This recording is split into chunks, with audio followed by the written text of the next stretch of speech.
മാങ്ങ തൊട്ടുകൂട്ടൽ കറിയാണ്.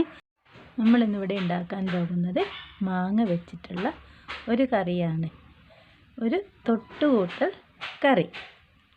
അപ്പോൾ നിങ്ങളുടെ നാട്ടിലൊക്കെ ഇപ്പോൾ മാങ്ങ ഉണ്ടാവാൻ തുടങ്ങിയിട്ടുണ്ടാവില്ല, പക്ഷേ ഇവിടെ മാവൊന്നും ഇപ്രാവശ്യം പൂത്തിട്ടില്ല. അപ്പം ഇത് കടയിൽ നിന്ന് കൊണ്ടുവന്ന മാങ്ങ, നല്ല പച്ച മാങ്ങയാണ്. ചക്ക ഉണ്ടായിട്ടുണ്ട്, പക്ഷെ മാങ്ങ ഇപ്രാവശ്യം ഒറ്റ മാവും പൂത്തിട്ടില്ല. എന്താണെന്നറിയില്ല, ഇനി പൂക്കുമായിരിക്കും. അപ്പം ഇനി ഇവിടെ നല്ല പച്ച മാങ്ങ, പിന്നെ കുറച്ച് മല്ലിപ്പൊടി, മഞ്ഞൾപ്പൊടി, മുളക് പൊടി, പിന്നെ ഉലുവ, പച്ചമുളക്, പിന്നെ കുറച്ച് തേങ്ങ അരച്ചതും വേണം ഇതിന്. ഇത് നമുക്ക് ചോറിന് അച്ചാറൊക്കെ തൊട്ട് കൂട്ടി കഴിക്കൂലേ, അതേപോലത്തെ ഒരു കറിയാണ്. അപ്പോൾ നമുക്ക് ആദ്യം മാങ്ങ തോല് ചെത്തിയിട്ട് കഴുകിയെടുക്കാം. നമ്മൾ ഈ സമയത്ത് ഇങ്ങനെ തുറമാങ്ങേൻ്റെ മാങ്ങയൊക്കെ ഉണക്കാൻ 2 മാസം കൂടി കഴിഞ്ഞാലായി കേട്ടോ. പക്ഷേ ഈ പ്രാവശ്യം ഒറ്റ മാങ്ങയില്ല. അപ്പോൾ ഞാനിത് മാങ്ങ ചെറിയ പീസുകളാക്കി മുറിച്ചിട്ടിട്ടുണ്ട്. അതിൽ 2-3 പച്ചമുളക് മുറിച്ചിട്ടിട്ടുണ്ട്.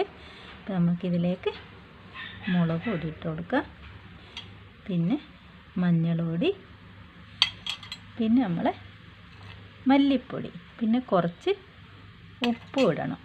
തേങ്ങ നമ്മൾ പിന്നെയാണ് അരച്ചിതാക്കുന്നത്. അപ്പോൾ ഇതിൽ വെള്ളം ഒഴിച്ച് നമുക്കിനിത് അടുപ്പത്ത് വെക്കാം.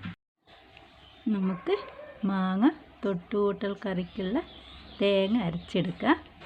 ഇത്രയൊന്നും വേണ്ട, ഇതിൻ്റെ പകുതി മതി. ഞാൻ വേറൊരു കറിക്ക് വേണ്ടതുകൊണ്ട് ഇത്ര ചിരണ്ടിയതാണ്. അപ്പോൾ കുറച്ച് ചെറിയുള്ളിയും തേങ്ങയും കുറച്ച് പെരുംജീരകവും. അപ്പോൾ നമുക്കിത് അരച്ചെടുക്കാം.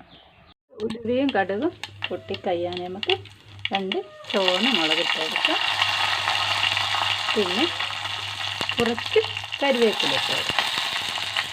എന്നിട്ട് നമ്മൾ മല്ലിപ്പൊടി, മുളക് പൊടി, മഞ്ഞൾപ്പൊടി, ഉപ്പൊക്കെ കൂടിയിട്ട് മാങ്ങ ഇതിലേക്ക് ഇതുപോലെ ഒഴിച്ച് കൊടുക്കാം. ഇതിൽ കിടന്ന് നല്ലോണം വറ്റി വരണം.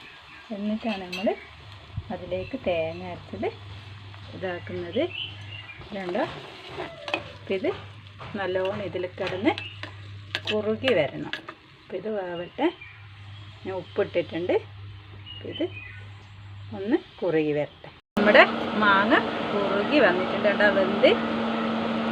വെന്ത് നല്ലോണം കുറുകി വന്നിട്ടുണ്ട്. ഇനി നമുക്കിതിൽ അരപ്പ് ചേർത്ത് കൊടുക്കാം.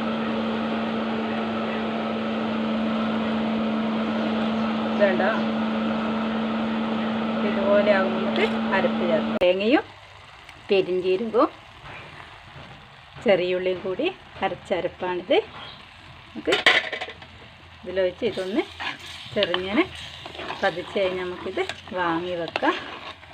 അധികം വെള്ളം വേണ്ട, നമ്മൾ തൊട്ട് കൂട്ടുന്ന രീതിയിലുള്ളൊരു കറിയാണ്. അപ്പോൾ ഒന്ന് ചെറുങ്ങനെ പതിച്ച് നമുക്കിത് വാങ്ങി വെക്കാം. തിളക്കുന്നത് നമുക്കിത് വാങ്ങി വെക്കാം. ഉപ്പൊക്കെ ഉണ്ട്. എൻ്റെ മാങ്ങ തൊട്ടുകൂട്ടൽ കറി ഇവിടെ റെഡിയായിട്ടുണ്ട്. ഇതിൻ്റെ കൂടെ നമുക്കൊരു ഉണക്ക് വെച്ചതും കൂടി ഉണ്ട്. വേറെ ഒരു കറിയും വേണ്ട, നല്ല ടേസ്റ്റാണ്.